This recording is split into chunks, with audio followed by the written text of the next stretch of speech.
Exactly correct. That's exactly what he did. You can take it, you can pull it out, you can do whatever you want with it. Reine would take it for now and probably like only open it once we're actually going to start tracking the poachers. Alrighty. Speaking of... Yes. Sorry to interrupt. Speaking of poachers, I just remembered. So there was that one that looked like the leader, or as far as Chico. It's Sigurd, but Chico's like, okay, that's the leader. I got an idea, but I have to know if they have any like potted plants or like just a garden somewhere in here, like an indoor garden that I can... I'm trying to craft... I'm using another Fletcher talent, crafting a single arrow for a specific target.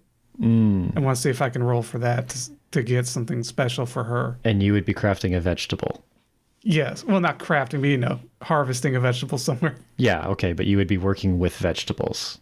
Mm-hmm. Okay. Let me roll it real quick, because depending on how good of a hit, I get 1 or 2. What does that use? Oh, it's wits. So my wits isn't that high, but let's see, what did I get? Okay, I roll a 4 and a 1, and I 4 and a 1 for my D10. I rolled a 3 with my D6. My wits is 1, so that's a 4. So it's a weak hit. So I'm going to make that a Ravager, which will do an extra plus 1d6 harm. Okay. So when you are looking around for vegetables, Calvin stops you and he says, "If I may be so bold." And he walks over to what just looks like a big rectangular metal fixture on the wall, and he opens it up, and it's a fridge, and inside there's some choice sweaters hanging, and then on the other side of the fridge is some Tupperware, and he opens it up. And what kind of vegetable would you want to use?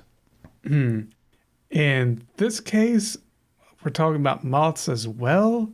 I was thinking more like, we're in a forest. You know what would make sense? Like a pine cone. Okay. Like some kind of like tasty looking pine cone. One of the ones that haven't exploded yet. If you don't know, there are some pine cones like explode. I didn't know that. Oh yeah, when they're just on the tree, they're all like they're small and they're squished together. Like, have you seen a pine cone that's just like really small and green? Yeah. Yeah, that's before it explodes. It explodes and then it becomes like that big, wide brown pine cone. Oh, they're not actually like. You mean they're just rapidly expanding, right? Yeah. Okay. But still I was like, explodes exploding with pine the cones. I've never actually seen one explode. I just know that's how they... Right. Well, he pulls out a green, very like scrumptious looking pine cone. And he says, I was saving this for my lunch, but I think it would be best served with you. And he hands it to you to work on to make a unitasker arrow. Essentially, yep. This is just like a holy hand grenade for Sigrid. Just gonna get her butt Danger kicked. cone. Danger cone. Totally unflappable. Calvin inclines his head to you again. He says, "Very good, sir." Well, thank you very much. This is exactly the kind of thing I was looking for that no good poacher.